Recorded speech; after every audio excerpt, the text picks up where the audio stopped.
gusto volver a encontrarnos en esta última sesión del módulo 5, la sesión del conversatorio.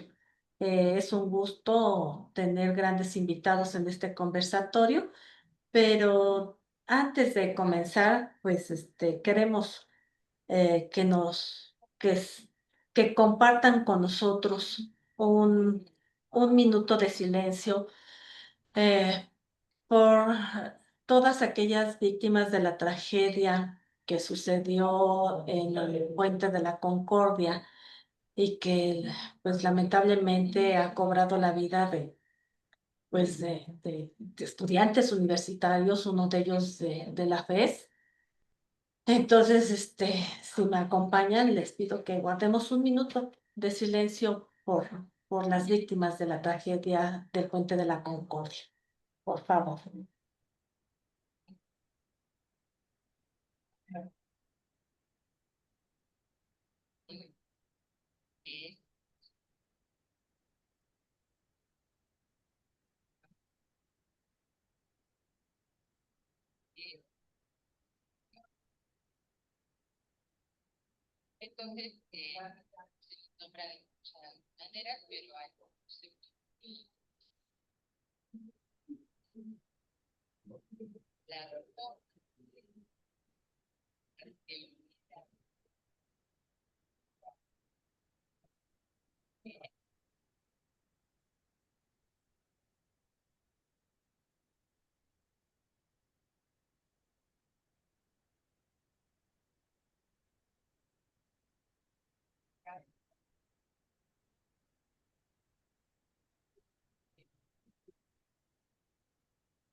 Bien, muchísimas gracias por este minuto de silencio que han compartido con nosotros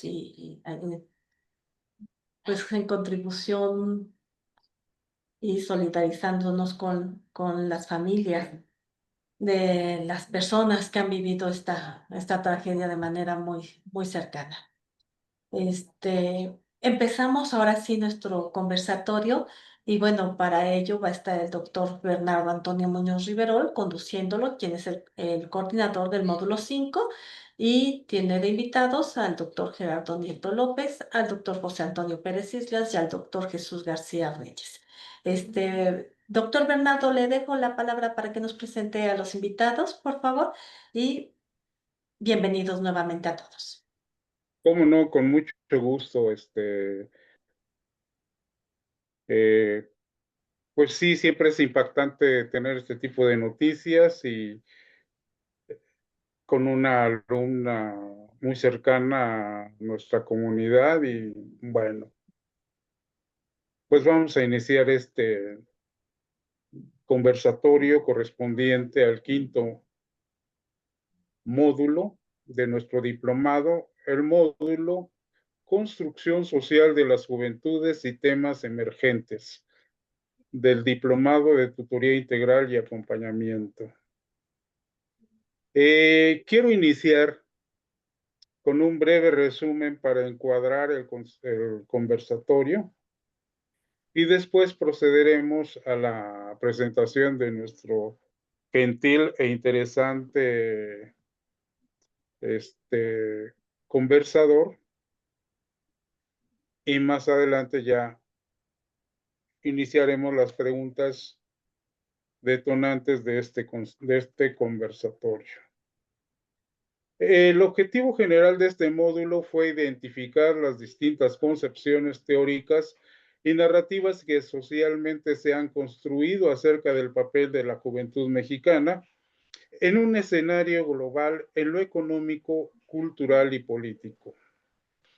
En el tema 1 se trataron tópicos relevantes que se propusieron establecer un encuadre o marco teórico del módulo 5. Este marco se basó en una concepción de tutoría académica con la finalidad de posicionar esta práctica educativa en el contexto de los contenidos del módulo 5. Los siguientes tópicos de este primer módulo de encuadre consideraron la genealogía y desarrollo de la juventud en el ámbito complejo del binomio neoliberalismo y posmodernidad. Para la fundamentación de estos supuestos que se presentaron, se propusieron más adelante evidencias en torno a las condiciones sociales, económicas y políticas de los jóvenes, así como una serie de narrativas de su situación social y respecto a las expectativas de futuro. Este planteamiento contextual dio entrada al tema 2, en donde se abordaron distintas características y situaciones sobre la condición social de los jóvenes, con base en una investigación realizada por el doctor Pérez Islas, en donde abordó los distintos factores que caracterizan el precariado juvenil. En este contexto se explicó la condición juvenil cyber, así como la situación del cambio de sentido y consecuentemente la desafiliación con las consecuencias políticas de que estos hechos conllevan. En el tema 3, el doctor Canales nos expuso el propósito, el desarrollo y resultados de una investigación sistemática realizada durante 2 etapas y sustentada en principios teóricos y metodológicos, con un diseño y un trabajo de campo que aportó conocimientos sobre profesiones tan relevantes como son las de Derecho, Administración e Ingeniería en Computación, estas ofrecidas y de manera contrastante en instituciones públicas como privadas. Hemos visto en estos 3 temas modales del estudio de la juventud, particularmente en la mexicana, en los jóvenes del bachillerato, los distintos saberes que han sido confrontados, han sido expuestos por nuestros invitados, expositores, y confrontados con una réplica cuestionante y constructiva por parte de los diplomantes. Su participación ha sido importante y refleja en sus comentarios y dudas el interés por este módulo, el cual sumó un total de 140 chats, de los cuales 85% aproximadamente de la cantidad de mensajes remitidos en el curso del módulo 5. Una muy buena cantidad de participación en el chat y nos quedamos muy cortos en las respuestas, y que hemos tratado de integrarlas en las preguntas que a continuación les vamos a formular a nuestros comentaristas. Antes de eso, yo quiero tengo el gusto de presentarles a nuestro tercer conversador, que es el doctor Jesús García Reyes. Él es investigador titular a tiempo completo en el Instituto de Investigaciones sobre la Universidad y la Educación, nuestro querido ISUE. Es miembro del Sistema Nacional de Investigadores nivel 1. En el ISUE ha realizado investigación, por ejemplo, desde el 2022 es responsable del proyecto Educación para la Ciudadanía y Democracia en los Jóvenes de México. Emprendió un proyecto con financiamiento en el periodo 2023-2026, donde fue responsable del proyecto Laboratorios Ciudadanos para la Participación de los Jóvenes de Educación Media y Superior en la UNAM a través del PAPIT. Es miembro de proyectos colectivos como los siguientes. Entre el 2021 y 2023 fue miembro del proyecto Sendas y Trayectorias de Estudiantes Indígenas en el nivel superior. Participantes de este proyecto fue la Universidad de Bath en Inglaterra, la Universidad Veracruzana y la UNAM. Y este proyecto estuvo financiado por la Economic and Social Research Council. Del 2017 al 2021 fungió como miembro del proyecto Ciudades Inteligentes para Ciudades Participativas, CIDATEL. Participantes en este proyecto, la Universidad Complutense de Madrid, la Universidad de Barcelona, la Universidad de Buenos Aires, la Universidad de Sao Paulo y la UNAM. El proyecto estuvo financiado por el Banco Santander de España. Respecto a publicaciones, tenemos artículos en revistas electrónicas como en el 2025,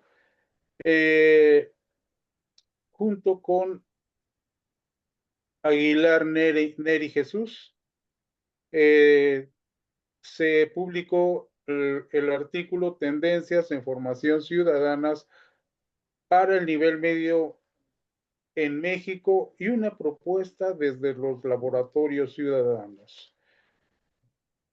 Más adelante podemos darle la liga para consultar este importante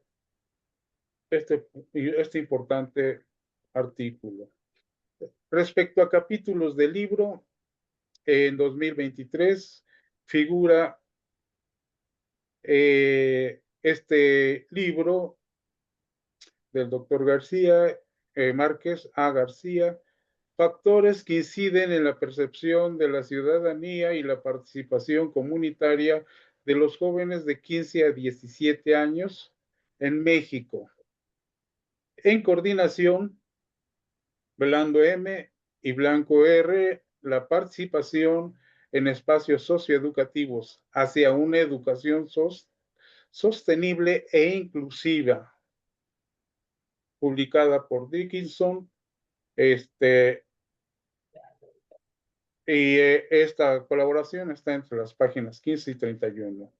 Además figura el libro de 2024, en donde participó nuestro apreciado y apenas desaparecido Juan Manuel Piña Osorio, García Reyes, Jesús y Pérez Aguilar María Guadalupe, y el libro se llama Los actores de educación media superior, publicado por el ISUE. Estos son los datos muy interesantes de nuestro conversador, el doctor Jesús García Reyes, a quienes le damos una cálida recepción y agradecemos verdaderamente su presencia en este espacio de conversación. Bien, vamos a dar paso a las preguntas detonantes para iniciar este conversatorio, y la lógica para organizar las preguntas es la siguiente: preguntas que van deductivamente, que van de lo más, en este caso, más estructural a lo más particular. Bajo esta lógica se agruparon tres rubros de preguntas. Unas están dirigidas al aspecto político, social, económico, que inciden en, eh, en los jóvenes del bachillerato. La segunda parte está dedicada a las narrativas en torno a los jóvenes también.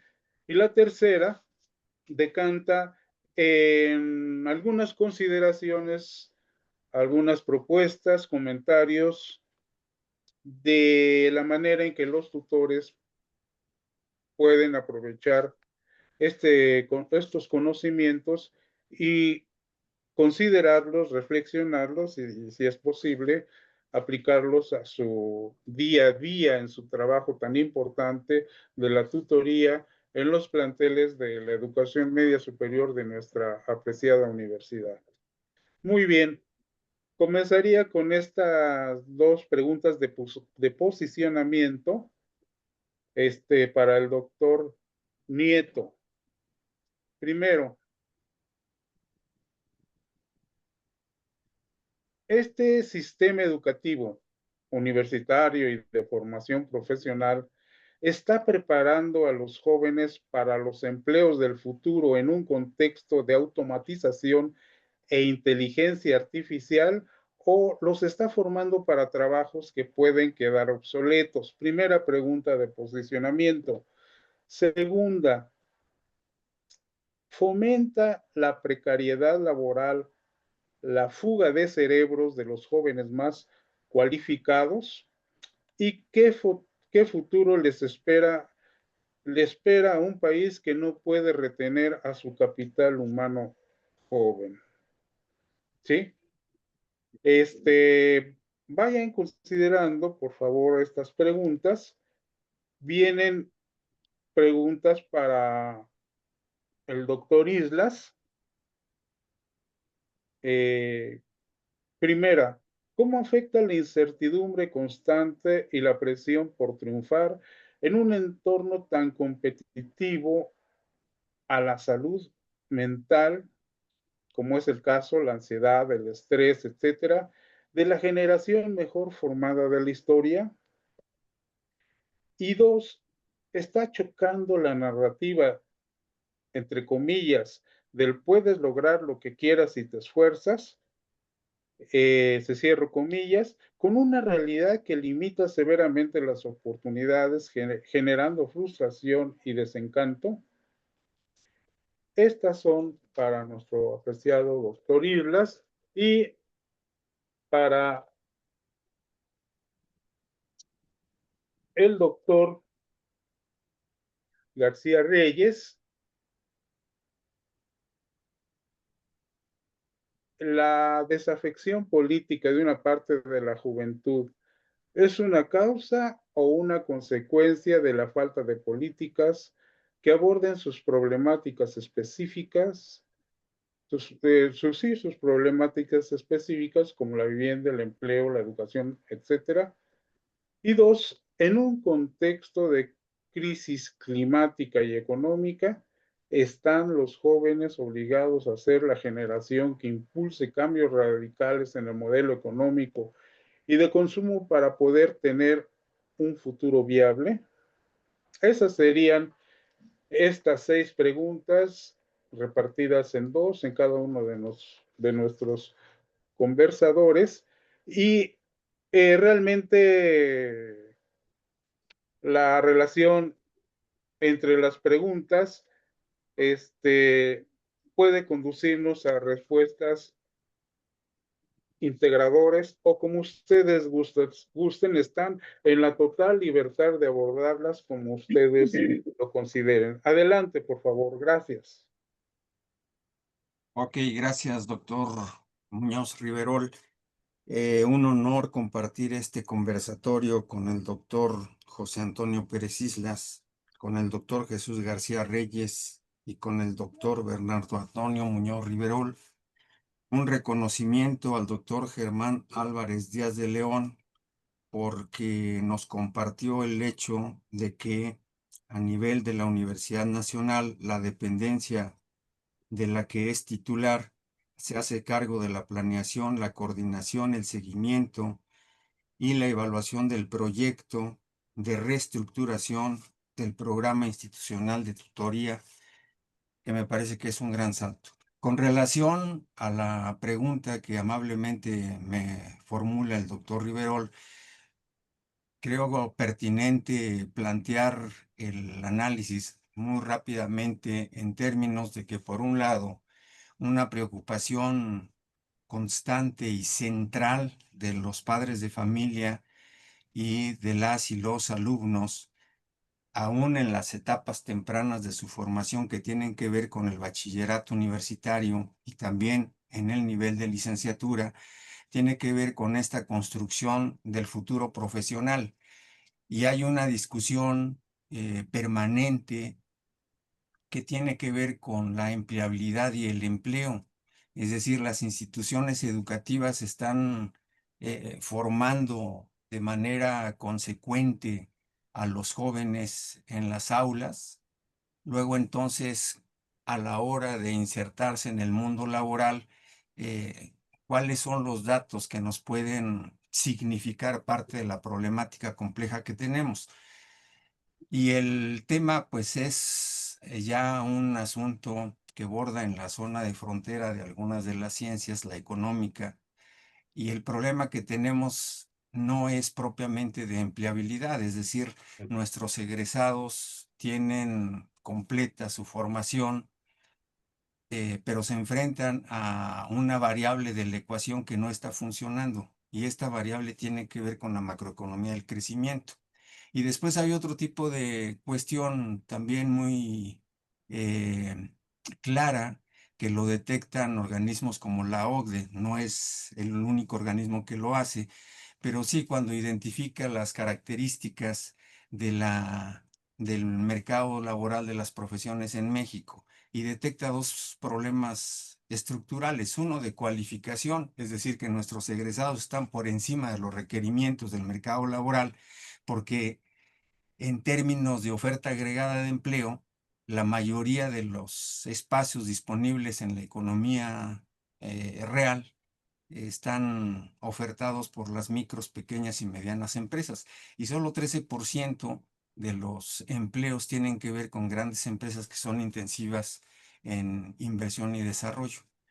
De tal suerte que tenemos un problema de sobrecualificación, y el otro problema que se detecta es de informalidad. Pero esto es parte de los efectos. El efecto más disruptivo que tenemos, me parece que tiene que ver con el patrón de acumulación económica, con el modelo económico.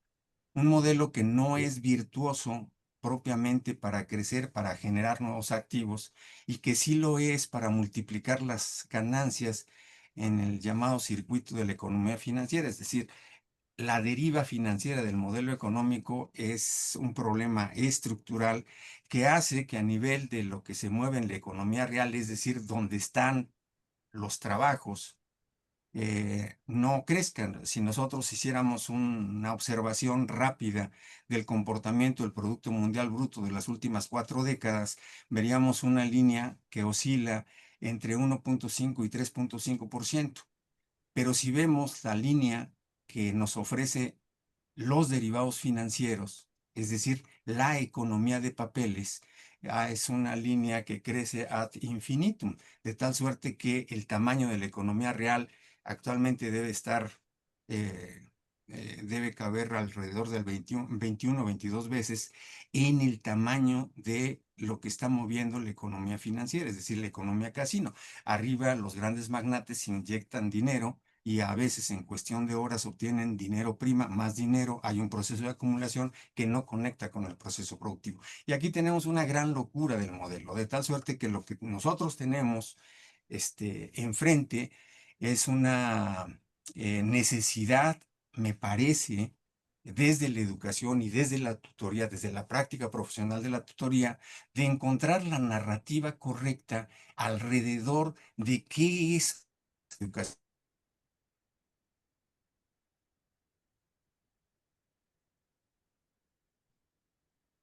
Muy bien. Adelante, doctor José Antonio Pérez Islas. Agradecemos estos comentarios iniciales del doctor Gerardo Nieto. Adelante, por favor. Perdón, no sé si se quedó congelado o ya terminó. Oh, No, es que creo que me sacó internet de donde estoy conectado, pero adelante, perdón. doctor Pérez. No, adelante, adelante. Y volvemos al tema, si quiere. Adelante, doctor Pérez Islas. Bueno, gracias, doctor Neto. Bueno, finalmente las preguntas que me plantean a mí, ¿no? Las cuestiones de incertidumbre y su generación de ansiedad, es por una parte, y el otro, la narrativa que se tiene que lograr para precisamente eh, evitar este asunto. Me parece que yo diría que la incertidumbre es un elemento fundamental de nuestra época, ¿no? Una de las cosas que que decía una antropóloga, Margaret Mead, decía que había 3 tipos de sociedades. Una es donde los aprendizajes son muy lentos y donde los viejos enseñan a los jóvenes. Una sociedad es donde el aprendizaje y el desarrollo de la sociedad es un poco más acelerado y donde fundamentalmente jóvenes y viejos se enseñan mutuamente. Y otra es la de las sociedades con grandes procesos de cambios que se producen tan aceleradamente que no hay manera de, digamos, aprender de nadie, ¿no? Y entonces cada quien se rasca con sus propias uñas. Y yo creo que estamos precisamente en unas sociedades como estas, donde precisamente el cambio tan acelerado hace que ni siquiera los que supuestamente tenemos resuelto el asunto lo tengamos en verdad, como serían los adultos. Por lo tanto, poco les podemos decir a los jóvenes sobre las posibilidades que están teniendo o, o los retos que están enfrentando ante estas sociedades tan cambiantes, ¿no? Entonces, yo creo que habría que asumir de entrada que la incertidumbre es un elemento central y que lo único que no cambia va a ser precisamente esa incertidumbre. Entonces, en ese sentido, lo que hemos tenido ante este problema de incertidumbre que se ha institucionalizado es que las viejas instituciones ya no tienen los elementos adecuados para responder a para servir de referencia a esas nuevas generaciones.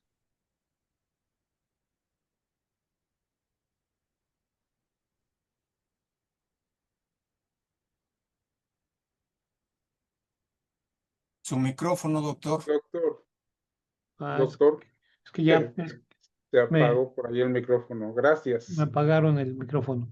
Entonces decía yo, estas instituciones viejas, ¿no? De sociedades mucho más de lenta transformación, ya no responden a las nuevas necesidades de cambio tan rápido, ¿no? Entonces, tenemos que ni la política funciona, ¿no? Ya la política vieja ya no funciona para las nuevas generaciones, pero tampoco lo hace la escuela. En realidad, la escuela es una de las instituciones mucho más rígidas en un mundo tan flexible, ¿no? La escuela ha manifestado precisamente esta rigidez que le ha impedido crecer y modificarse conforme las nuevas condiciones le demandan. Y la misma familia, a pesar de su transformación, que es quizá la institución un poco más flexible que se ha ido modificando, ¿no? De tal manera que nuestras familias cambian de una generación a otra. La generación de nuestros abuelos no tiene que ver nada con la familia de nuestros padres y la familia de nuestros padres, yo diría que tampoco tiene mucho que ver con la de nosotros y menos con la de los jóvenes. En ese sentido, el proceso de transformación ha generado un elemento, aparte de la incertidumbre, poca relevancia de las instituciones como puntos de referencia, ¿no? Y esto me da sentido precisamente a la segunda pregunta. ¿Cómo es que cómo es que tendríamos que construir narrativas distintas a las que actualmente? Yo siempre me pregunto, ¿qué le decimos a un joven para que se quede en la escuela? La narrativa original de cuando se construyó nuestra nación es que la escuela generaba nación, ¿no? Y fue una narrativa muy importante en su momento, porque nos hizo nación. Posteriormente, con el desarrollo económico, la segunda narrativa funcionó porque gracias al desarrollo económico fue necesario incrementar los niveles educativos y de instrucción y por lo tanto la escuela necesitaba ir al paso de ese cambio de modelo y de crecimiento. Sin embargo, actualmente la escuela ya no tiene una narrativa, ya no tiene una narrativa por la cual le podamos decir a estas nuevas generaciones, quédate en la escuela, sino todo contrario, las narrativas que existen prácticamente están haciendo que precisamente las nuevas generaciones huyan de estos espacios porque cada vez les dicen menos. Y en este sentido me parece que lo que tendríamos que construir es narrativas alternativas fundamentalmente para la escuela, que es lo que aquí nos tiene reunidos, ¿no? Porque no tenemos cómo mantener a nuestros muchachos precisamente en los procesos educativos, dado que las cosas que les queremos enseñar poco tienen que ver con su vida cotidiana y poco tienen que ver con sus propios intereses. Entonces, lo que tendríamos que cambiar es precisamente estas estructuras institucionales que poco dicen a las nuevas generaciones.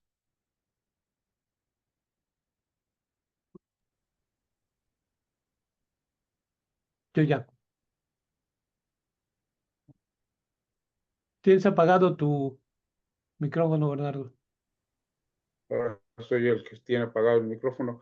Pues muy amable, muy agradecido por esta primera respuestas de posicionamiento en este conversatorio y vamos a dar la voz a nuestro apreciable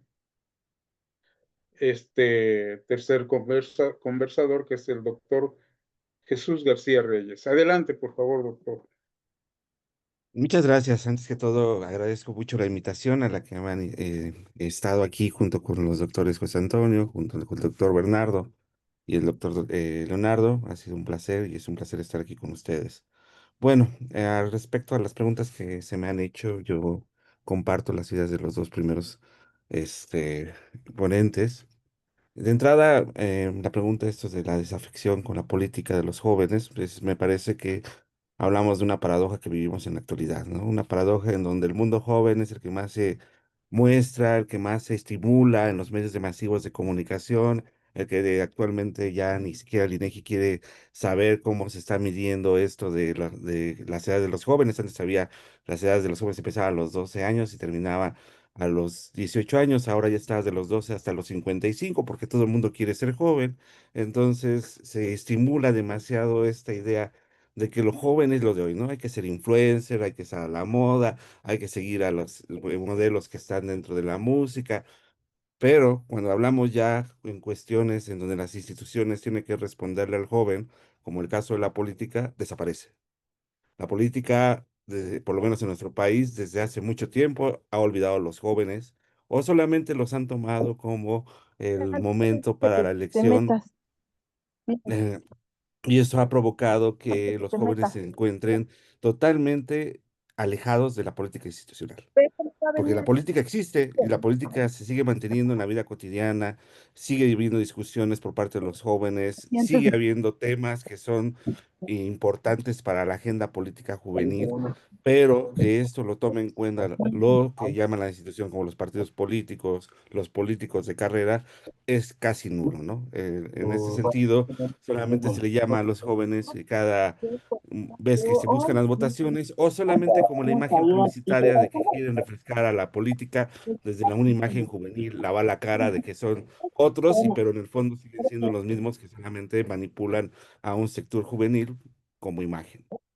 En ese sentido, también el hecho de que se le pida a los jóvenes que en la actualidad sean ellos el estandarte, que van a hacer el cambio, la idea esta de que son el futuro o el futuro es hoy y el joven tiene que hacer todos estos cambios, mete mucha presión al mundo juvenil y esto hace que se diga desde otras latitudes que tienen que ser más participativos, que tienen que estar haciendo iniciativas para hacer cambios para el medio ambiente, sino que el futuro les va a tocar, pues el futuro que tienen o el presente que tienen actualmente, desastroso, ¿no? Lo que dejaron de hacer otras generaciones, ahora se le pide a una nueva generación que ellos cumplan todo el desastre que hicieron los anteriores, ¿no? Entonces, ¿de qué manera estas cuestiones tienen injerencia en este mundo juvenil y que llame la atención? Pues sí, le llama la atención, está dentro de su agenda. La cuestión es que quién les está dando el megáfono para poderlos apoyar. Cuando inician iniciativas, cuando buscan alguna alternativa, cuando se organizan, como en estos momentos con lo que se nos planteó hace un momento con el minuto de silencio. Ahí están los jóvenes, ¿no? Están participando también en las ayudas, en los movimientos, están ahí con carteles, ¿no? Los jóvenes aparecen, pero nuestras instituciones, con tanta burocracia como puede ser en la cuestión escolarizada, como es la política, como son en realidad en la defensa de sus derechos, están nulas, ¿no? se han dedicado a seguir discutiendo que si los jóvenes tienen que ser el futuro del mañana y que si los jóvenes tienen que ser los que van a hacer los cambios, pero no se han puesto a pensar que también el mundo adulto tiene muchas cosas por hacer. Esto es cuanto lo que quisiera comentarles. Muchas gracias.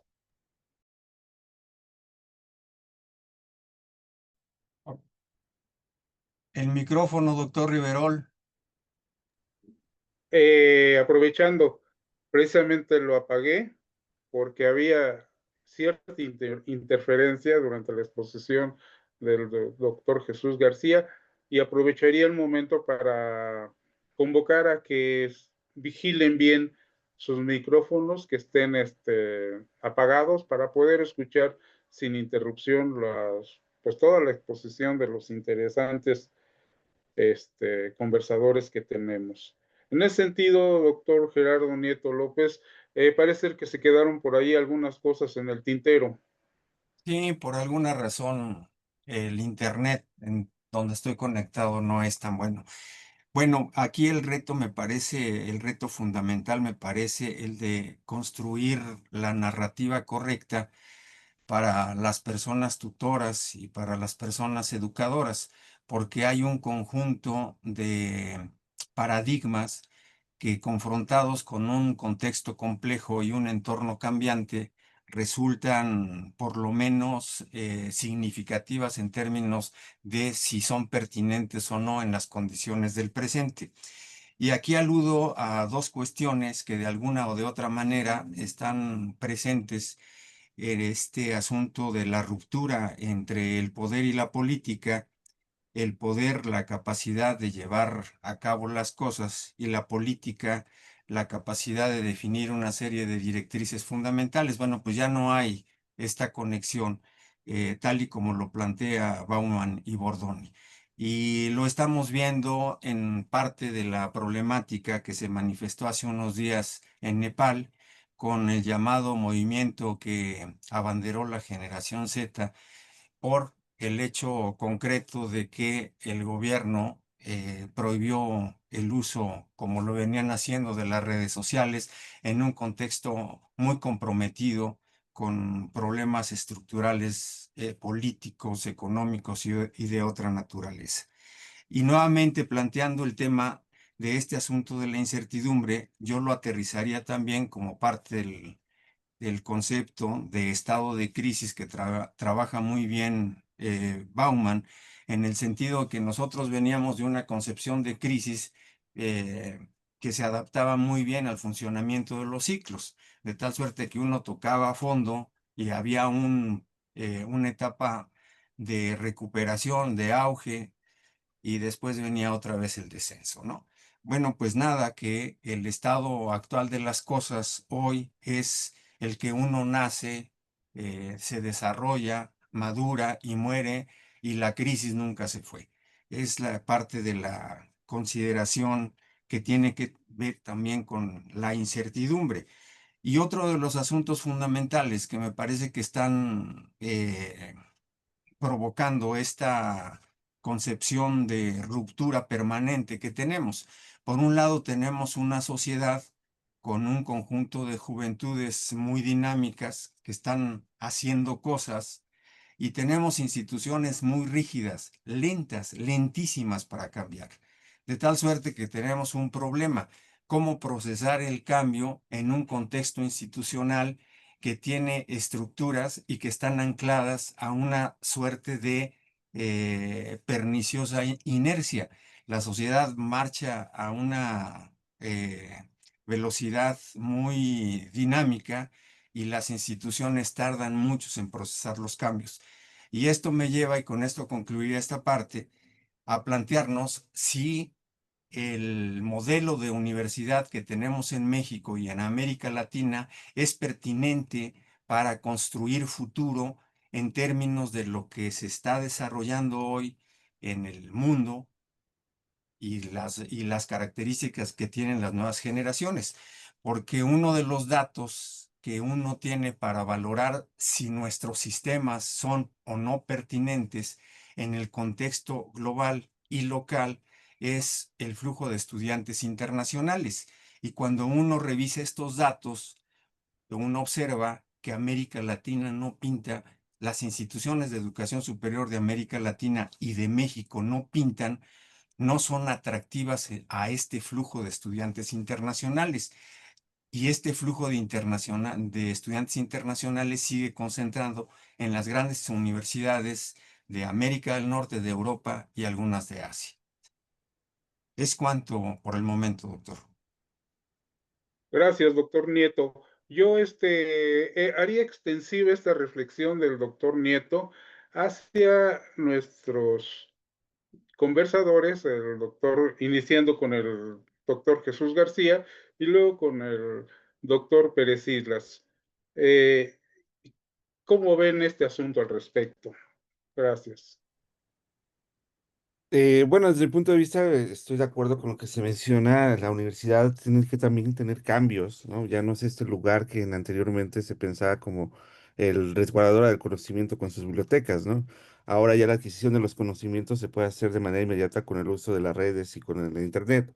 Ahora lo que se tiene que buscar es cómo vamos a formar a nuestros nuevos estudiantes que están viviendo estos cambios tan repentinos, tan frecuentes y que tienen que haber planes y programas de estudios que sí vinculen el pensamiento crítico, tiene que haber cuestiones éticas detrás, cuestiones sobre la ciudadanía, sobre el contexto, pero también tiene que ver con habilidades que tienen que ser con el trabajo colaborativo, con el trabajo que tiene que verse con las dinámicas que viven actualmente el campo laboral.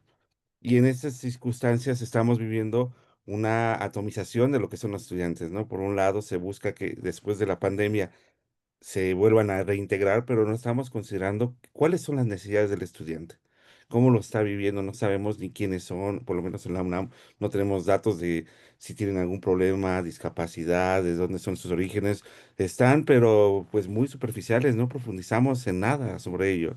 Entonces se ha dejado que la universidad se vaya por un lado con sus contenidos, con sus formas de generar planes y programas de estudio, pero no hay una vinculación con las necesidades reales de los jóvenes.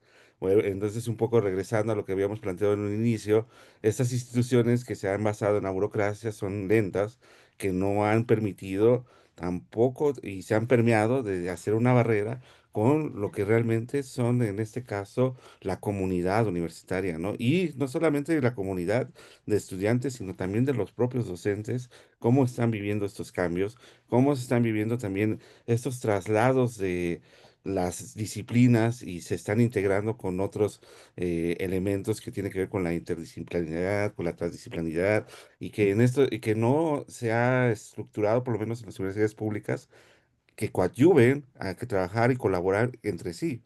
Se han hecho esfuerzos, pero no han sido lo suficientes. Eso sería cuanto lo que yo diría. Bueno, en mi caso, yo diría que un poco retomando este asunto que planteaba yo de la narrativa, me parece que lo que tendríamos que construir es una nueva narrativa.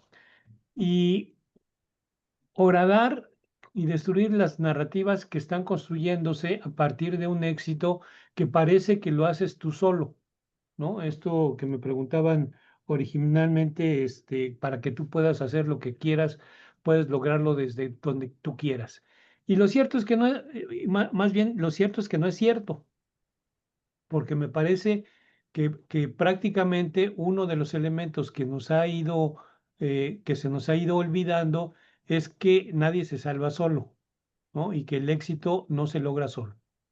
Y una de las cosas que fundamentalmente tenemos de problemas, sobre todo en la parte escolar, es que seguimos acentuando el éxito en solitario, ¿no? El éxito de estos grandes cerebros, de estos muchachos que son, que surgen y que destacan del resto de los demás y que prácticamente son garbanzos del libro garbanzos del libra de repente. Y me parece que el tema es cómo hacemos que precisamente el éxito se alcance como colectividad, ¿no? Lo que tendríamos que hacer en en nuestros centros de estudio es fundamentalmente crear comunidades, comunidades de aprendizaje. Y esto implica cambios totales, empezando con el profesorado, porque los profesorados no van a ir a enseñar, van a ir a aprender también, ¿no? Y entonces la necesidad de aprender con el otro, aunque tenga menos edad que yo, aunque yo considere que no tiene los suficientes elementos para enseñarme. Lo cierto es que es un habitante del nuevo planeta. Y como habitante de ese nuevo planeta, sí tiene que decirnos muchas cosas nuevas a los antiguos. Y ese es un cambio que tendremos que establecer. Me parece que ese es un elemento fundamental para que nuestras escuelas cambien. No tener la estructura que es, vuelvo a insistir, una estructura del siglo XIX, ¿no? El profesor que lo sabe todo, ¿no? Que está en el centro, que calla, que ordena, que dice que hay que aprender, y no lo que los otros muchachos podrían aportar precisamente en este aprendizaje. Una observación en esto, todas las reformas educativas que se han hecho, todas, yo digo todas, nunca les han preguntado a los jóvenes, ¿no? Nunca les han preguntado a los estudiantes. Por lo tanto, tenemos reformas educativas y modificaciones a las estructuras educativas fundamentalmente desde los adultos, adultocéntricas, ¿no? Y me parece que esto en un nuevo mundo tendría que cambiar. Gracias. Doctor Nieto, ¿qué opinión tiene al respecto? El doctor Pérez Islas, desde su exposición, ha insistido mucho en la necesidad de la formación de comunidades, una visión más socializada de la educación, y no es fácil esta percepción, porque es una percepción que considera lo que se ha valorado como la tríada pedagógica compuesta del currículum, los profesores y los estudiantes. ¿Cree que es posible formar estas comunidades de aprendizaje? Y no solamente de aprendizaje, sino en otro tipo de actividades educativas. Adelante, por favor.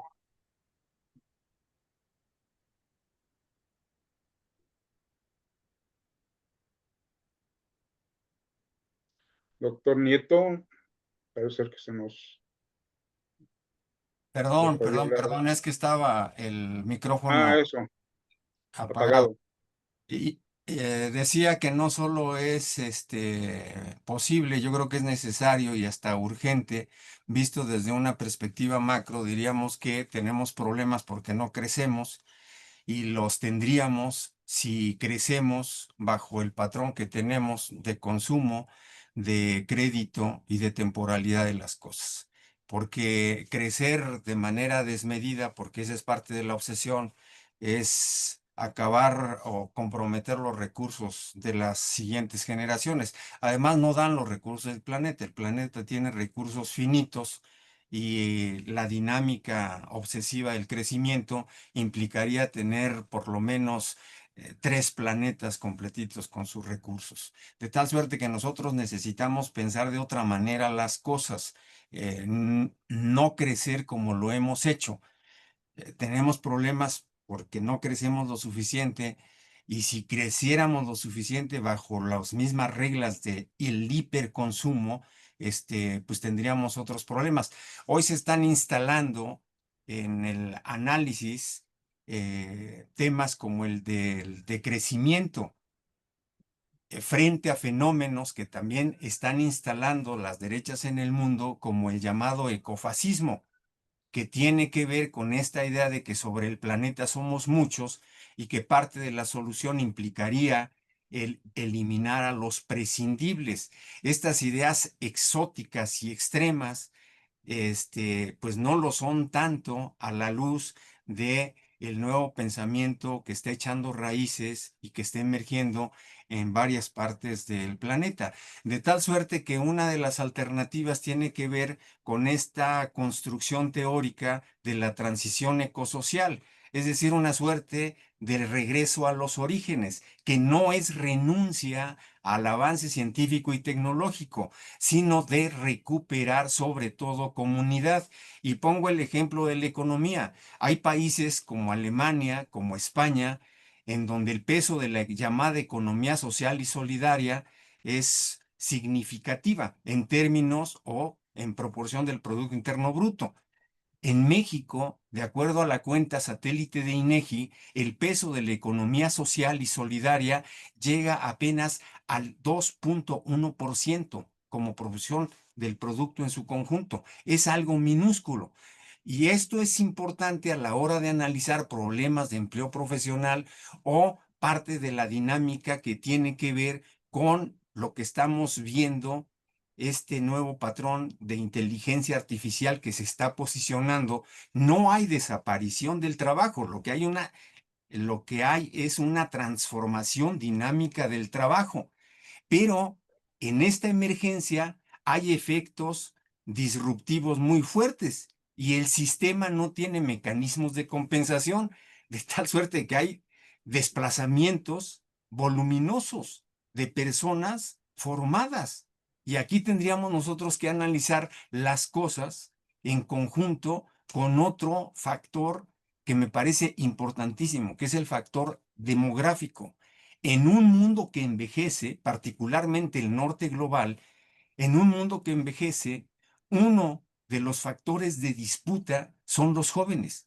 Y los jóvenes con una formación terciaria robusta entran a la disputa mundial por los talentos. De tal suerte que, bueno, pues este sería mi posicionamiento al respecto, doctor Riverol. Muchas gracias. Doctor Jesús García, el doctor Nieto en su exposición aporta valores, valores importantes.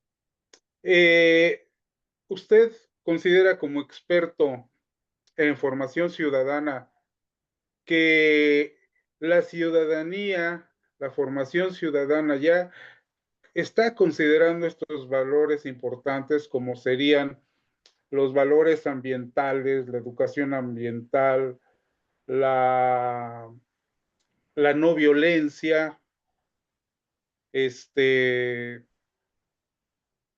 que sería una educación para la paz, etcétera? ¿Cuál sería esta visión muy contemporánea de la formación ciudadana en los jóvenes? Pues parece que estos elementos que se mencionan así tan, eh, pues tan abstractos, ¿no? De hacer la no violencia, la ciudadanía global que se le llama, esta idea también de medio ambiente, ¿no? Tendríamos que empezar por cuestiones muy básicas, ¿no? Es que la convivencia con los otros, cómo nos relacionamos con la otra persona, en un mundo que se está viviendo más individualismo, en donde se está perdiendo la comunidad, como se está mencionando, entrar con temas que son más complejos para los estudiantes desde una visión solamente de meterles como material dentro de una clase, como anteriormente la educación cívica, que uno decía, bueno, la visión patriótica, todo esto, pero ¿cuál es la injerencia que tiene en mi vida diaria? ¿No? No la vivimos, tenemos que vivirla, vivir cómo son estos procesos, ¿no? Como el que en mi comunidad se tire la basura en la calle tiene afecciones cuando se inunda, hacer pensamiento crítico de cómo voy a actuar, esa es la función, porque hemos visto que se les incentivó mucho en los modelos pasados esta idea de la resolución de los problemas, ¿no? Y es que tienen que haber un acuerdo, identificar la diferencia, y el estudiante te lo dice, o los chicos te lo dicen así como si fuera de memoria, ¿no? Pero ya cuando les dicen, ¿y tú cómo lo haces cuando tienes una confrontación con el otro, cuando tienes una discusión? No sé, me voy, quiero que no tenga ningún problema con el otro, ¿no? O sea, no hay una realidad de que sea crítico de cómo tomar estos argumentos que se les insiste, se les dan, pero no, me parece que esto, mencionando cómo también es el trabajo, no solamente individual del joven, sino en colectivo con la comunidad, con los profesores, con su entorno en el que vive, en el contexto que se menciona, debe ser el empuje, ¿no? Es decir, si mi profesor me va a hablar acerca de la ética y me dice, vamos a ver qué es la responsabilidad, y al otro día no llega a la clase, bueno, me está enseñando con el currículum oculto, pues no, no ir, ¿no? O sea, no hay ese compromiso, si no es aquí el compromiso que uno le tiene que hacer, ¿no? Veía acerca un poco de los comentarios que se hacen, cómo tenemos que llevar esta parte, no es con nuevos argumentos ni nuevas metodologías de enseñanza, aprendizaje, es acompañando a los chicos, ¿no? De una manera horizontal, es como vamos a conocerlos. Interesarnos que ellos también, como mencionaban hace un momento, tienen una nueva visión del mundo y cómo ésta se puede compaginar con nuestra propia visión.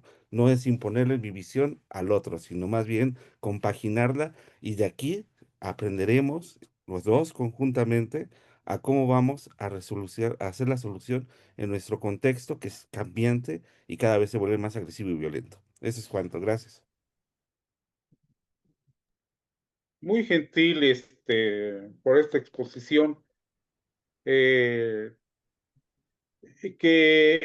de alguna manera pienso personalmente cuestiona los principios de la llamada interculturalidad, ¿no? Con temas que están ahorita en en las cátedras o en las clases del nivel medio superior, y parece que el tema es más sencillo, aprender a convivir, ¿verdad? Por delante va la formación ética, la participación ética Se apagó y, su micrófono. y esto es importante, ¿no? Bien, yo quisiera preguntarle al doctor José Antonio Pérez Islas. Me viene a la cabeza, y yo creo que fue de mucho impacto, lo del cyborg. Frente a estos valores que representa. Bueno, yo creo que es un elemento de mi exposición. En ese momento lo que mostraba es que una de las cosas que no que hacemos mucho los adultos es olvidarnos que ahora las nuevas generaciones tienen instrumentos tecnológicos a su plena disposición y uno de ellos es el teléfono celular, ¿no? Y entonces los que seguimos educando sabemos que el pleito con el celular es un pleito este, que nos va a vencer si seguimos oponiéndonos a él, ¿no? ¿Cómo en realidad podemos integrar esa nueva tecnología, así como fuimos integrando tecnologías conforme iba avanzando el desarrollo? eh, la pedagogía nueva debería de ser fundamentalmente una pedagogía basada en en el teléfono celular, ¿no? Y es algo que ni siquiera los adultos lo podemos controlar como lo controlan muchas veces ellos. Y de esa manera tendríamos que estar trabajando eh, no solamente con el celular, sino con las redes sociales. Yo siempre me he dicho, si lográramos aprender cómo es que se aprende, no sé si lo han hecho algunos de los que estamos presentes aquí, han jugado los juegos en Internet, ¿no? Todos estos juegos que son de competición y que son a veces muy violentos, en realidad tienen una pedagogía muy clara, de tal manera que los jóvenes se enganchan a ese tipo de juegos, ¿no? Porque van aprendiendo precisamente poco a poco y van aprendiendo de sus errores. Si te equivocas, te pueden matar y entonces tienes que regresar y entonces ya sabes que para la siguiente te tienes que cuidar de la izquierda o de la derecha, etcétera, etcétera. ¿Por qué no hemos intentado en nuestros procesos metodológicos de enseñanza integrar esos nuevos cyborgs que tenemos enfrente, ¿no? Entonces tendríamos que estar haciendo un trabajo fundamental con el celular, empezando con eso, ¿no? Para quitarle ese elemento eh, poco crítico al celular de estar roleando, como le llaman, ¿no? Que van pasando cosas y que van viendo o sea, un mensaje que dura más allá de 30 segundos es un mensaje que no se ve. Y entonces, en ese sentido, nuestros rollos que, que pasan de 30 segundos no nos oyen. Y eso no lo hemos entendido, ¿no? Entonces, tendríamos que estar pensando con otra mentalidad el tema de la enseñanza y del aprendizaje, ¿no? Y a esto me refería precisamente que a esta nueva sociedad cyborg, donde el aparato está ya vinculado a la vida cotidiana de los individuos.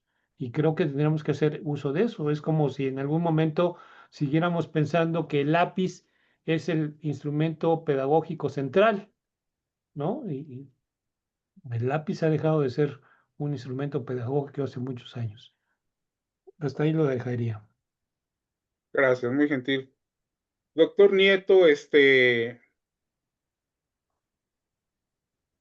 hablaba de la inteligencia artificial.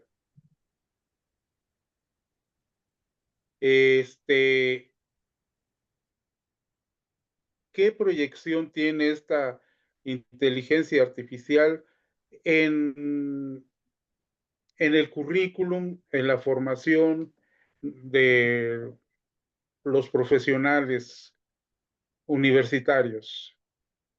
¿Hasta dónde vale, hasta dónde llega a ser una limitante para el desarrollo de habilidades cognitivas? Adelante, Ok. por favor. Gracias, doctor Rivero. No, no solo creo que sea algo que tenga que ver con los egresados, con los estudiantes, es de cotidiano este factor que está definiendo parte del comportamiento de las y los estudiantes. Eh, es un tema eh, en, en varios de sus aspectos profundo y disruptivo, como planteábamos la anterior participación. Eh, pero déjeme comentarle, si usted me lo permite, doctor Riverol, este, a partir del procesamiento de dos trabajos, porque me parece que uno de los temas fundamentales tiene que ver con el conocimiento profundo de las y los estudiantes, es decir, necesitamos realmente saber quiénes son, cuáles son hoy una serie de sus manifestaciones críticas.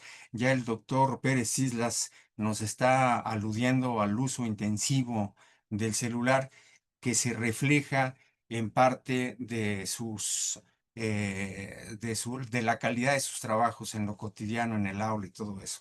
Y a mí me gustaría, si está conectada, darle la palabra brevemente a Alison, que es con quien hemos venido trabajando un par de artículos, que nos comentara, por un lado, el trabajo que hemos ido avanzando a partir de comparar los ejercicios de los estudiantes del sistema escolarizado con los estudiantes del sistema de universidad abierta y algunos datos que le parezcan relevantes de la encuesta que aplicamos a los estudiantes de la Prepa 7 a propósito de parte de los temas que estamos hablando en este conversatorio. Adelante, Alison, si tienes oportunidad. Bueno, no sé si se me escuche, Sí, perfectamente. pero, perfecto.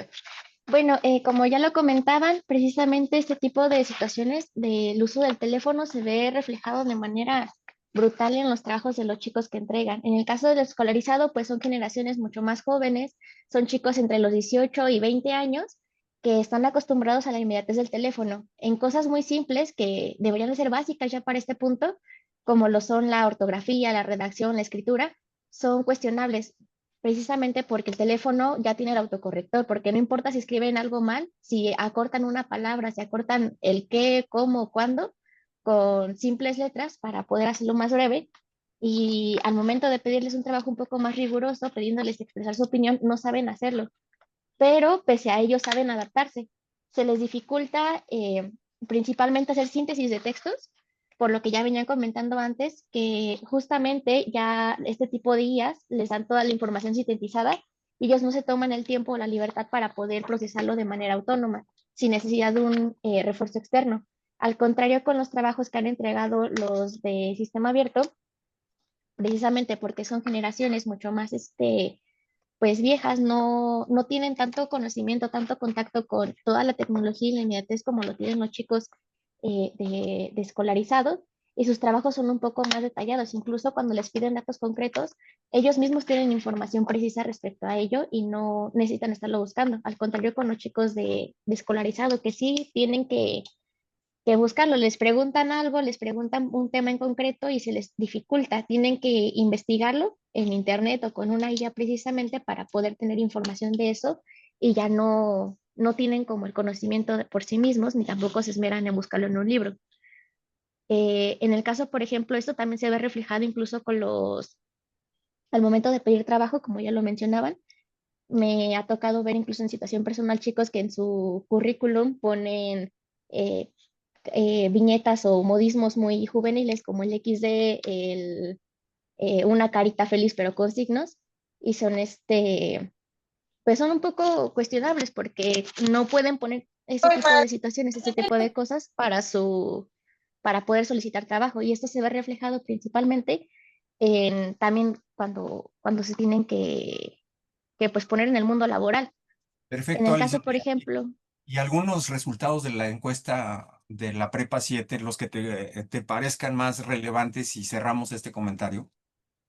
claro, por ejemplo, justamente el desempleo juvenil está superando por montones al desempleo en adultos mayores de 40 años. Esto respecto, en diferencia de un 40% a un 14, casi 15%. Esto porque tienen más títulos, pero hay menos empleos estables y los chicos buscan justamente eso, algo que ya les pueda dar para toda la vida, pero principalmente como ya no pueden obtener jubilarse, una jubilación, no les pierde la motivación, principalmente la parte económica, lo del dinero, es lo que también les ayuda a Perfecto. el abandono escolar, además de casos pues un poco más personales y un poco más graves como lo son el acoso y situaciones adversas, como los mismos enfrentamientos durante los paros o enfrentamientos entre los mismos grupos estudiantiles, fueron los que terminan afectando de mayor manera a su desarrollo. Ok, de acuerdo, Alison, muchísimas gracias. ¿Sería cuánto por esta participación, doctor Riverón? Gracias.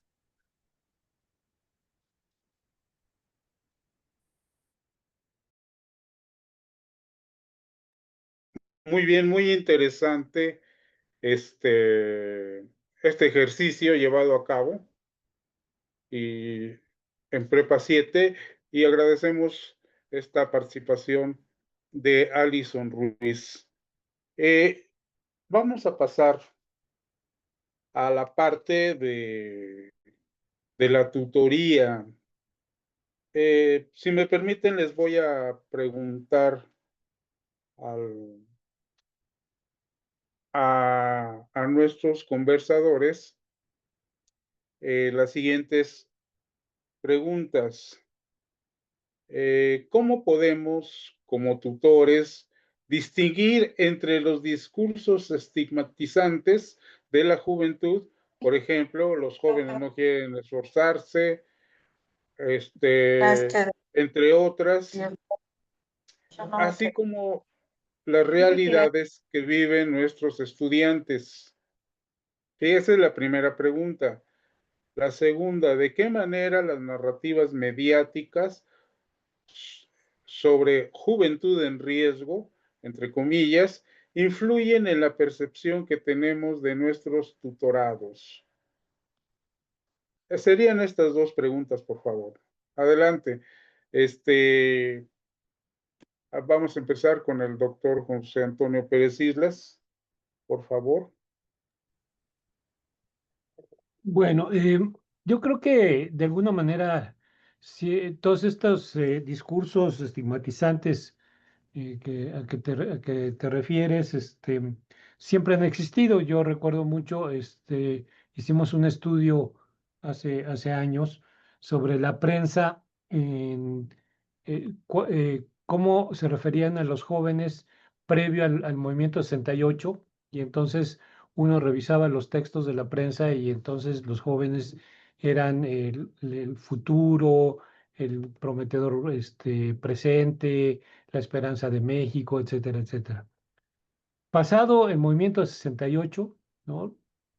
Revisamos prensa y el discurso había cambiado completamente sobre los estudiantes, sobre los jóvenes, ¿no? Eran los apátridas, eran los que habían eh, traicionado a las instituciones mexicanas, estaban cooptados por ideologías extranjerizantes, etcétera, etcétera, ¿no? O sea, siempre ha habido estos grandes discursos que tratan de homogenizar lo juvenil. Y es precisamente uno de estos elementos que ahora se han vuelto muy famosos con estas especies de generaciones X, generaciones millennial, centennial, ¿no? Que tratan de generalizar precisamente una característica o algunas características y lo tratan de hacer que todos los jóvenes sean así, ¿no? Entonces, cualquier reclamo de los jóvenes o ciertas cosas, es que eres la generación cristal, ¿no? Porque ya no aguantas nada. Entonces, me parece que una de las cosas que tendríamos que trabajar centralmente en sobre todo en nuestras relaciones más particulares, es tratar de evitar estas generalizaciones. Lo decía yo también en mi exposición la vez pasada, uno de los grandes problemas que tienen los profesores, sobre todo de educación media superior, es que tienen tal cantidad de alumnos que es muy difícil que sepan a quiénes tienen enfrente. Son como una masa muy poco concreta, ¿no? Y en ese sentido yo creo que tenemos que trabajar sistemas de enseñanza y de docencia mucho más vinculados con este acercamiento permanente con quienes trabajamos cotidianamente y no estar yendo de un lado a otro los famosos profesores taxistas.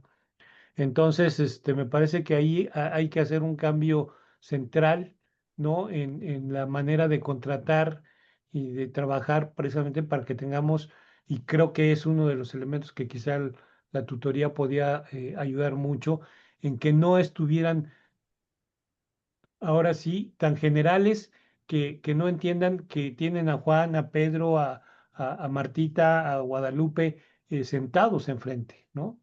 Sino que conozcan cada uno de esos en sus, diría, en su yo y sus condiciones, eh, ¿no? Entonces me parece que ese es uno de los elementos centrales que tendríamos. Y sobre el tema de la narrativa, precisamente yo creo que uno de los asuntos fundamentales, volviendo a mi exposición y lo que han dicho algunos de mis colegas, es que la comunidad es muy importante, ¿no? O sea, lo que tendríamos que trabajar es precisamente una comunidad con el profesorado y con el tutoriado, donde permanentemente estuviéramos intercambiando opiniones. Una de las grandes broncas que se tiene con la inteligencia artificial y con las nuevas tecnologías es que no hay una enseñanza de criterios para tomar decisiones. Y me parece que es un asunto central. Yo ahí soy quizá muy heterodoxo en el asunto de la educación media superior, pero me parece que desperdiciamos mucho tratando de enseñándoles datos, enseñándoles cosas que ahora es muy fácil encontrar en Google. ¿No? Me parece que lo que tendríamos que estar es formando criterios y formando para tomar decisiones, ¿no? Entonces, como decía un pedagogo que siempre se me olvida su nombre inglés, eh, ¿quién nos ha dicho que es más fácil, que es más adecuado que aprendan matemáticas a que aprendan a bailar? Ya sé que me pueden matar con esta aseveración, pero me parece que uno de los elementos centrales es la convivencia. Y uno de los elementos de esta convivencia que se ha dejado de lado son las afectividades. No tenemos precisamente un sistema de vínculo donde la afectividad pueda ser un elemento central para la constitución de esta comunidad tan necesaria, porque fuera de la escuela no va a haber una comunidad, ¿no? Prácticamente ahí se les van a tener que ver solos. Entonces, la última frontera que habría que defender para crear comunidad tendría que ser nuestras escuelas.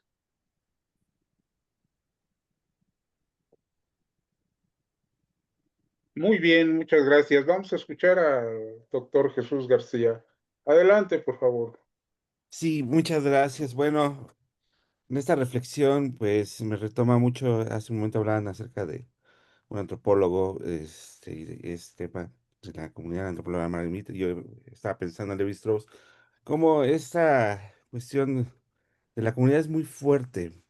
Anteriormente hay que reconocer el pasado también no como algo negativo, sino también es el proceso que vivimos en nuestras sociedades y que se puede recuperar muchas cosas de ellas, ¿no? Hace un poco estaba leyendo que se está impulsando en otros países que para las nuevas generaciones regresemos un poco a la educación de los 50, en donde ya no tengamos tanto los mecanismos virtuales. No lo sé si vaya a ocurrir o no, pero esa es una intención en algunas políticas de otros países. Pero sí regresar a la comunidad es el punto de que pareciera que en las anteriores comunidades tribales, la relación entre los adultos, las personas de la tercera edad, los jóvenes, era mucho más fluida.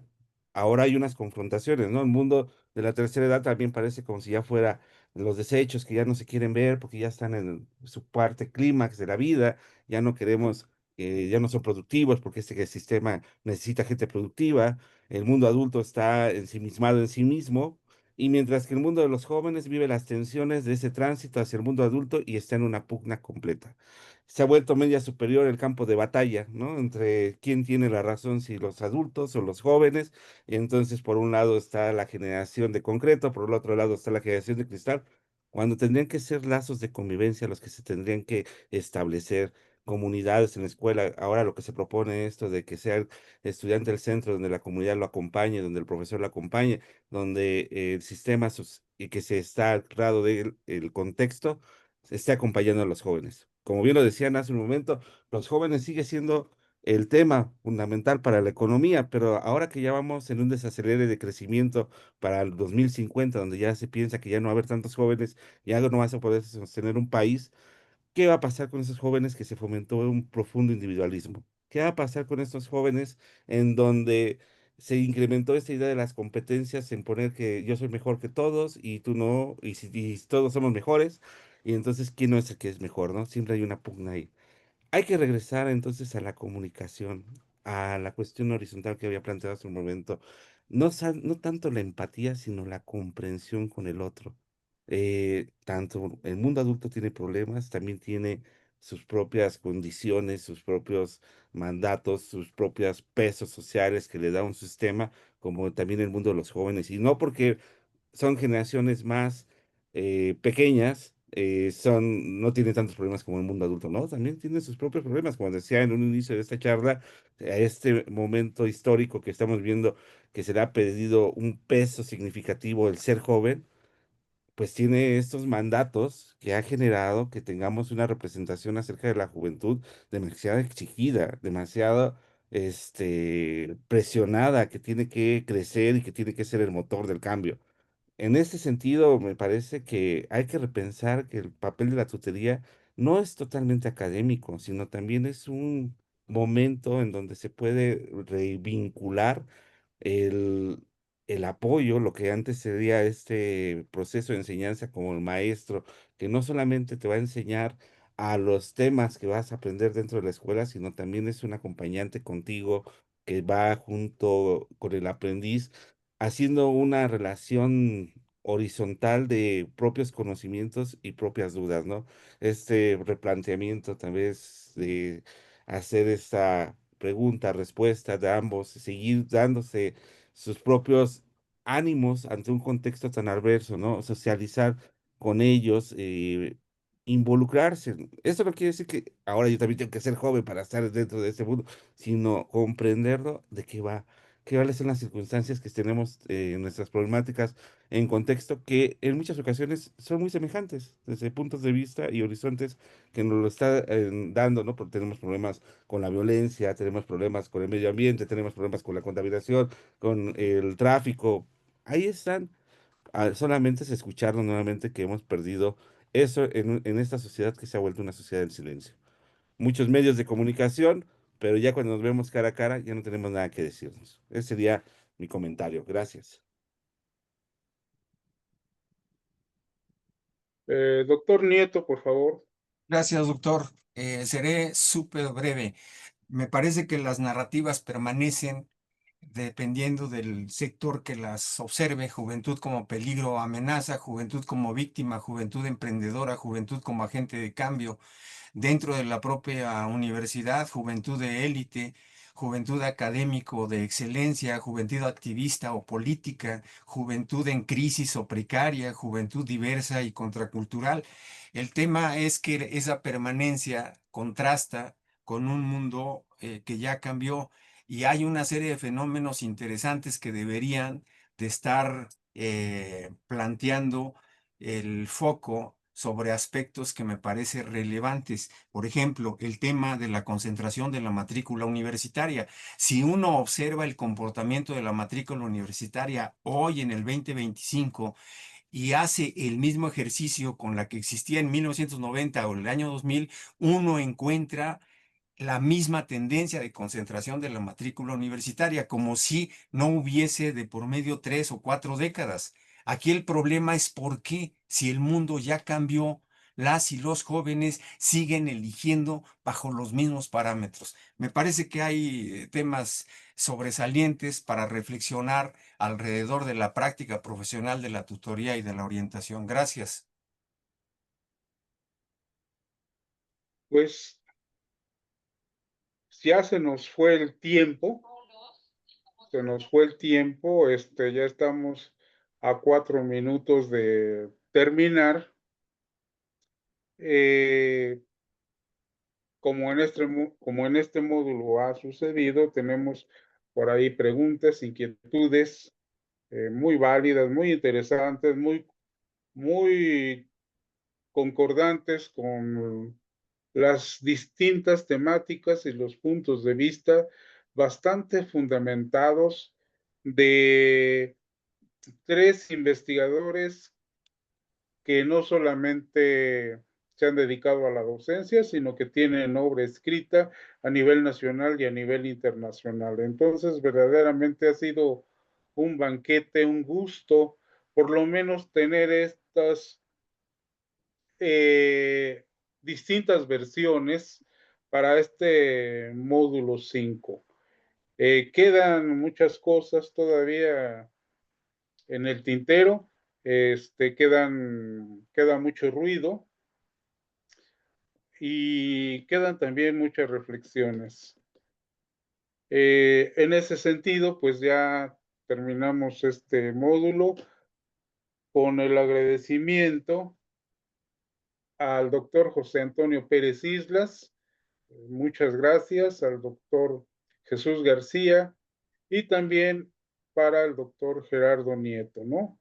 3 universitarios, que verdaderamente hay que seguirlos y hay que leerlos, es lo más importante. Pues muchas gracias, con esto termina el módulo y le voy a ceder la palabra a la maestra Dolores Maya para el fin y para las indicaciones que haya lugar. Gracias. Muchísimas gracias, Bernardo. Muchísimas gracias a nuestros excelentes conversadores. Siempre es un gusto escucharlos. Bueno, yo los disfruto mucho. Entonces, para mí siempre es un gusto escucharlos y tenerlos.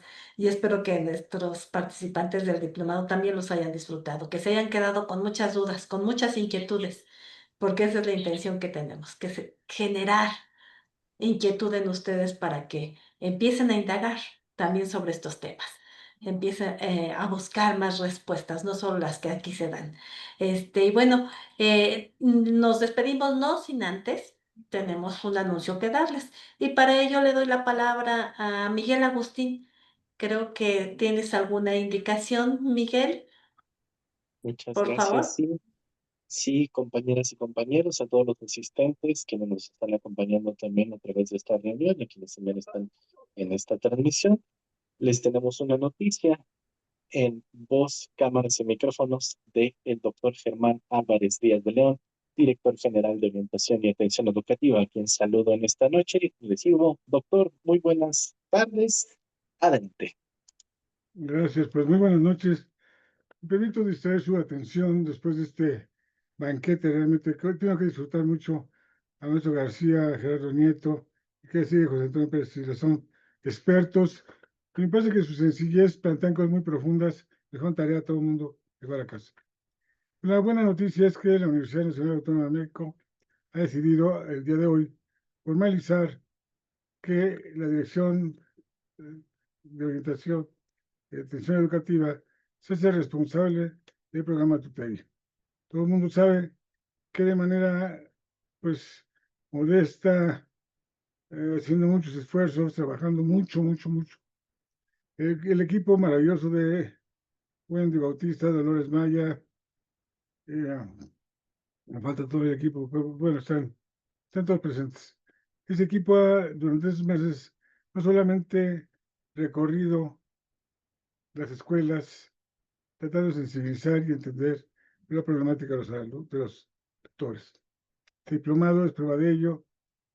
Creo que es inédita la cantidad de voces tan valiosas, tan múltiples, y el hecho, pues, para Ripley, viernes en la tarde tenemos una asistencia promedio 130, 150 personas, vale la pena.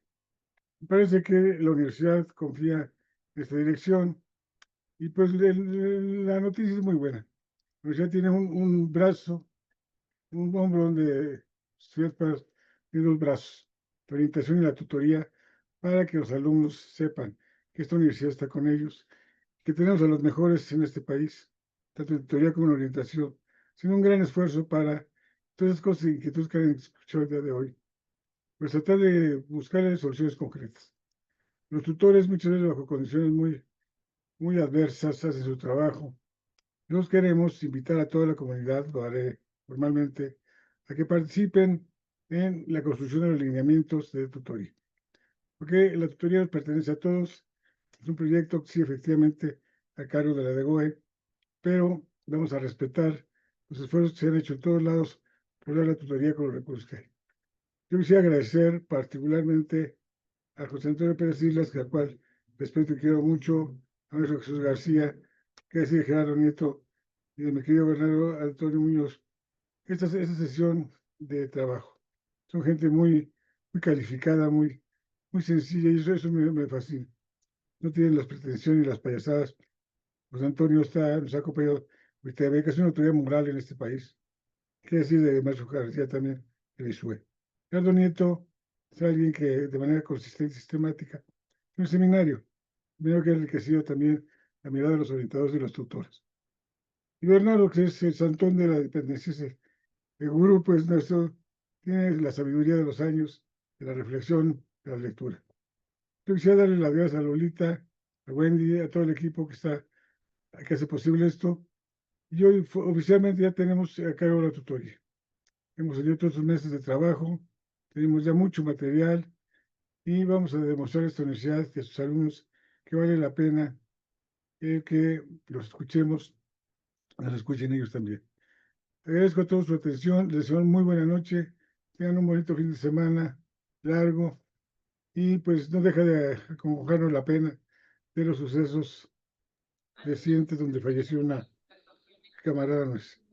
Sin embargo, la universidad, la universidad y la sociedad, la universidad por todos lados estamos viendo cosas de acopio, solidaridad, apoyo psicológico, todo la generosidad de los universitarios, como siempre, está presente en la desgracia. Yo invito a todo el mundo a que haga su esfuerzo, porque su colaboración sea importante, por muy modesta que sea.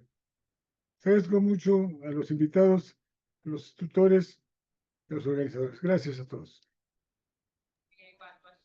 Muchas gracias, doctor Álvarez, por este mensaje. Muchas gracias por esta buena noticia. Muchas felicidades a esta Dirección General de Orientación y Atención Educativa. Y es así como damos por terminado este conversatorio, Construcción Social de las Juventudes en la Universidad. Les pedimos que se mantengan atentos en las redes sociales, a las transmisiones que estamos lanzando para ustedes de estos conversatorios y también visiten nuestro sitio www.dgoae.unam.mx, donde tenemos muchos apoyos y servicios para todas y todos ustedes y también para nuestra comunidad UNAM. Muchas gracias, que estén bien y hasta pronto a través de la orientación educativa. Gracias. Hasta luego. Buenas noches.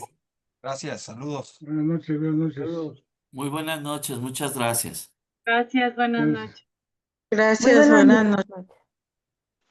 Muchas gracias. Buen fin de semana. Hasta luego. Buenas noches, gracias. Descansen.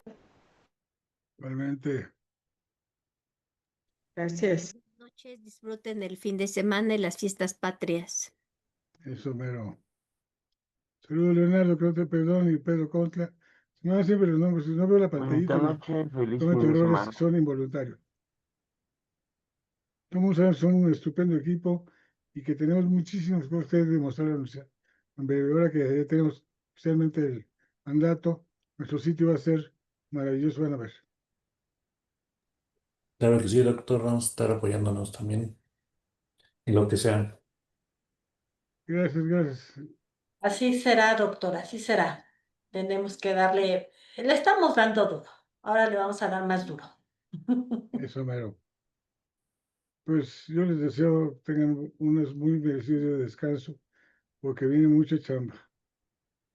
Más. Ya estamos acostumbrados. Así es, doctor. Hasta luego.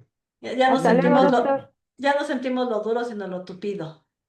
Eso, pero los shows valen la pena. Sí. Y el esfuerzo, yo creo que lo que estamos haciendo es inédito, no, nunca se había hecho. Sí. Y eso nos va, este legado que están dejando ustedes a esta universidad. Estoy Así muy es. orgulloso de su trabajo. Y Gracias, ahora vamos doctor. a visibilizarlo más. Gracias. Muchas gracias, doctor. Que Que descanse. descanse. Bonito fin de semana para todos. Hasta luego, que estén bien. Muy buenas Y el noches. equipo de Platino de allá de audiovisual que siempre nos apoya, un saludo a la Areli, se le quiere mucho, a Ujú. su bebé. Gracias, doctor. Se lo comunicamos también a Areli. ¿Ya nació el bebé? Y Ya. los dos también, Oh. afortunadamente. Ay, qué bueno, qué felicidad. No es un nuevo sobrino. Sí, exacto. Ya vais a descansar, ya están aferrados.